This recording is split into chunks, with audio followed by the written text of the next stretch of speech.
Hi, we're here to compare some of the all-natural CO2 generators used by small indoor gardeners. It's very critical that CO2, if you're a small indoor gardener, is a sealed environment, as CO2 is heavier than air and will escape very easily.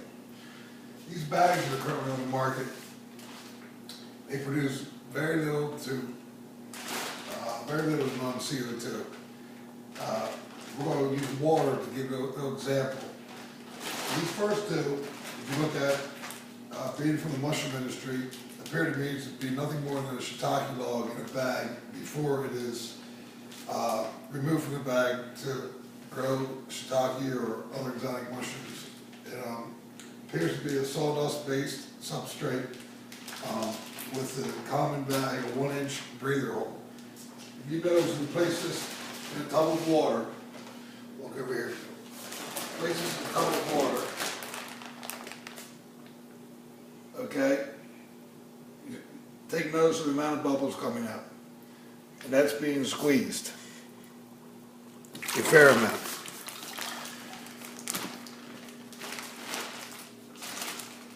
Some of these bags, most of them come deflated. It takes, depending on the environment, a week or two, sometimes longer for them to inflate.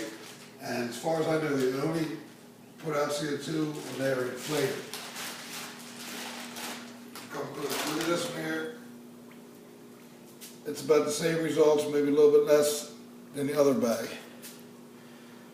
If you've ever tried breathing into these bags and trying to blow one up, it's like having a heart attack. You think a kid's inner tube is hard to blow up. You try to blow through this patch. Now the CO2 Boost Buddy, the patch they have on theirs is appears to be 7 to 10 times larger. Appears to be the exact same material.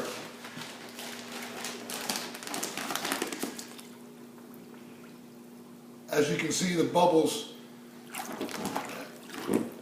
are probably the same amount per square inch of patch, but on this bag you have much more area to release the CO2. Here's a little test. We have a bag here. I was able to obtain a bag equal to the CO2, comparable to the CO2 Boost Buddy. I'm hooking it up to a simple aquarium pump, which is actually a CO2 Boost pump that is equivalent to an aquarium pump. I got just a regular drinking straw here, and I feel a little bit of air escaping, but prior to the video, I took about 2 or 3 minutes for it to inflate. I actually tried blowing up by breath. It took about 30 seconds, very easily, not through the patch, through a drinking straw. Now we're going to open up a brand new CO2 Boost bucket kit, full kit. It comes with a pump. As I said before, it's not much more than a modified aquarium pump. It comes with a distribution hose.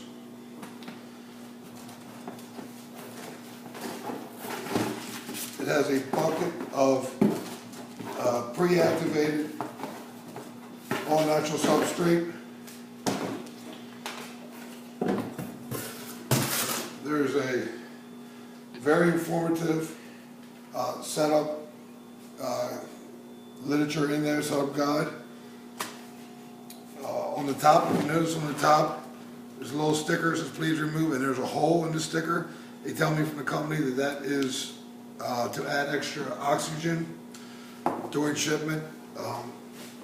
The bucket, it works better because it requires oxygen, because all of these products are converting carbohydrates. When a carbohydrate is converted, it's 50% CO2, 50% water.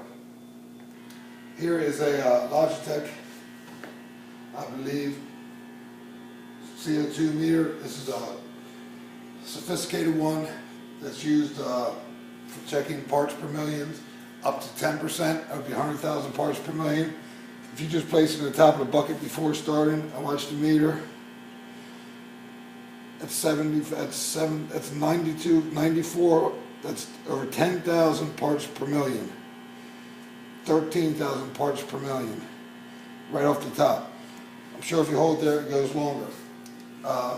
CO2 buckets, they're not manufactured to match a CO2 burner or a CO2 tank that releases large amounts at quick intervals. They are designed to go natural and produce a continuing CO2 for your indoor gardening.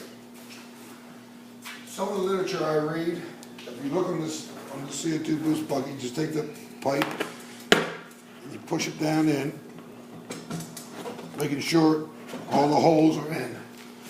Some of the literature I read says if you compress CO2 or if you heat CO2, like with a burner or compress it with a tank, that it creates a small ion field, and that being a different form of CO2, different from what the CO2Boost bucket produces or these bags. It's all natural, closer to the outdoors. I just pushed the pump on top of there. Now if you notice, it's been about a minute or so, and this bag here is about halfway full. I'm going to unhook that bag for a second, and I will show you. These products are like talking to your plants. That was the old saying, always talk to your plants. If you watch me try to inflate this by breath,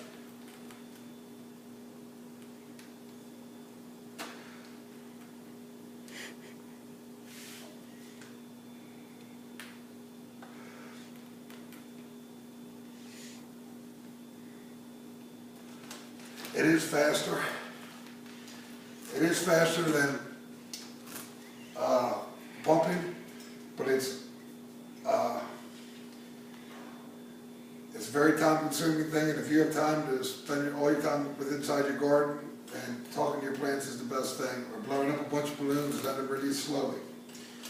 So now we're going to plug in the CO2Boost pump coming from the bucket, and we're going to take our hose, provided hose,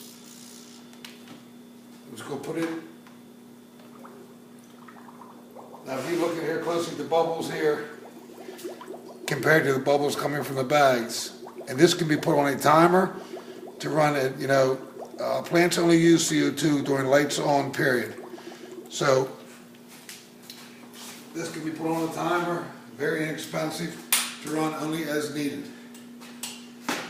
As with the bags, you really have no control of them and how fast they blow up and how much they actually give off. If you notice here, if you look closely, if you notice here on the top of these buckets, there's some slits.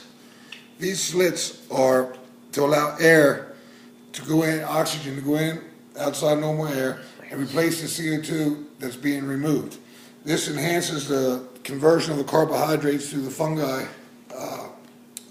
mycelium or the fungi mass that is in place to convert the carbohydrates.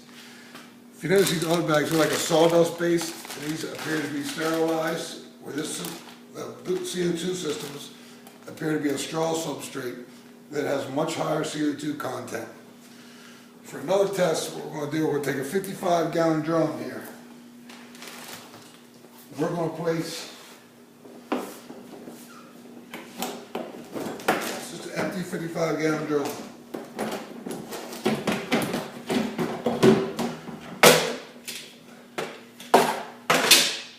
If we take our CO2 monitor,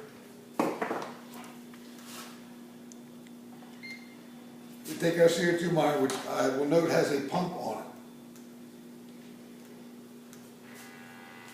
Okay, we'll turn the light, and if you can see, right now the CO2, it's reading about 380, 400. I'm breathing over top of it. Ambient air is about 350. Okay? Now we're going to place CO2 bucket into the drum. And remember, we'll be monitoring this from the top. The CO2 is heavier than air, so it's going to take a little bit longer. It's going to give us a better test, because if we had the pump on the top and the meter on the bottom, it would only be, the CO2 could be falling. Sugar, look at that, rip my shirt. How you gonna beat that?